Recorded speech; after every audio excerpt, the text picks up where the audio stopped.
ഈ ബ്യൂട്ടീഷ്യൻ എന്ന് പറയുന്ന ആരാണ്? ബ്യൂട്ടീഷ്യന്റെ ജോലി എന്ത്? മേക്കപ്പ് ഒക്കെ ഇട്ട് കൊടുത്ത് വളരെ വൃത്തിയായിട്ട് ഭംഗിയായിട്ട് മനുഷ്യന്മാരുടെ മുഖം ക്ലീൻ ആക്കി വെക്കുക എന്നുള്ളതാണ് ആരുടെ ഡ്യൂട്ടി എന്ന് പറയുന്നത്? ബ്യൂട്ടീഷ്യന്റെ ജോലി.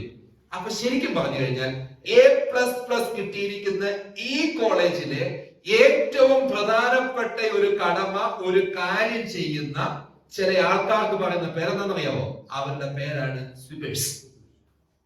ഈ കോളേജിന്റെ മുഖം ഏറ്റവും മനോഹരമായിട്ട് മിനുക്കി സുന്ദരമാക്കി വെക്കുന്ന മിടുക്കന്മാരും മിടുക്കികളുമാണ് നിൽക്കുന്ന വ്യക്തികൾ.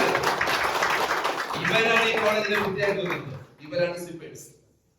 സ്വീപ്പർ പണി മുടക്കിയാൽ ഒരു കോളേജ് വൃത്തികേടാവും. അതായത് ഡേർട്ടുണ്ടല്ലോ, വൃത്തികേട്, ഇതിനെയൊക്കെ ക്ലീൻ ആക്കി സൂപ്പർ ആക്കി നല്ല ചിരിക്കുന്ന മുഖത്തോടു കൂടി ഒരു വ്യക്തിയെ ഒരു ബ്യൂട്ടീഷ്യൻ വെക്കുന്ന പറഞ്ഞാൽ കാരയൊക്കെ ഉണ്ടെങ്കിൽ അതൊക്കെ എടുത്ത് കളയുന്നു, പാടൊക്കെ ഉണ്ടെങ്കിൽ അതൊക്കെ തൂത്ത് റെഡിയാക്കുന്നു, വൃത്തിയാക്കുന്നു. അങ്ങനെ ഒരു ബ്യൂട്ടീഷ്യൻ എങ്ങനെയാണോ ഒരാളുടെ മുഖം വൃത്തിയാക്കി സുന്ദരനും സുന്ദരിയുമാക്കി ഇങ്ങനെ വെക്കുന്നത്, അതുപോലെയാണ് ഇവരെന്ത് ചെയ്യുന്നത്? ഈ കോളേജിനെ ബ്യൂട്ടിഫുൾ ആക്കി വെക്കുന്നത്. Congratulations. Martin Luther king junior എന്ന് പറഞ്ഞൊരു മനുഷ്യനെ കുറിച്ച് കേട്ടിട്ടുണ്ടോ? ഈ മനുഷ്യൻ ഒരു കഥ വാദമുണ്ട്. ആ കഥ ഇങ്ങനെയാണ്.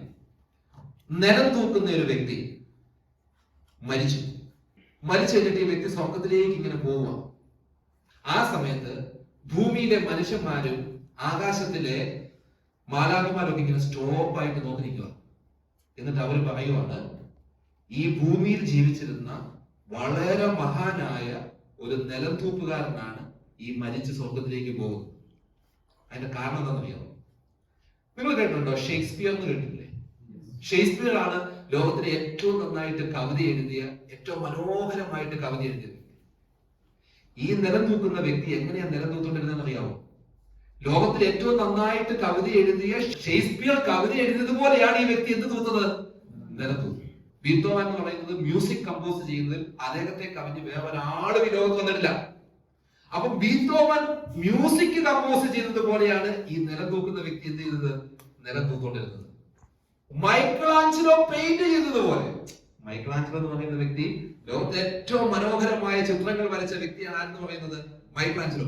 ആ മൈക്കിളാഞ്ചലോ പെയിന്റ് ചെയ്തതുപോലെ ഇവര് നിലം തൂത്തു. അങ്ങനെ നിലം തൂത്തപ്പോൾ എന്ത് സംഭവിച്ചു? ആകാശത്തിലെ മാലാഖമാരും ഭൂമിയിലെ മനുഷ്യരും ഒന്ന് സ്റ്റോപ്പ് ചെയ്തിട്ട് പറഞ്ഞു, മരിച്ച് മുകളിലേക്ക് പോകും, ആത്മാവ് മുകളിൽ പോകും. മഹാനായ ഒരു മനുഷ്യനാണ് മരിച്ച് ഇപ്പൊ എങ്ങോട്ട് പോകുന്നത്? മുകളിലേക്ക് പോകുന്നത്. ഒരു നിലം തൂക്കുന്ന വ്യക്തിക്കും ആരാവാം? മഹാനാവാം, മഹതിയാവാം. ഒരു ഡ്രൈവർക്കും എന്താവാം? മഹാനാവാം, മഹതിയാവാം. ഒരു സെക്യൂരിറ്റിക്കും എന്താവാം? മഹാനാവാം, മഹതിയാവാം. എപ്പം ചെയ്യേണ്ട പണി കൃത്യമായിട്ട് മനോഹരമായിട്ട് ചെയ്യുമ്പോൾ അത് സംഭവിക്കും.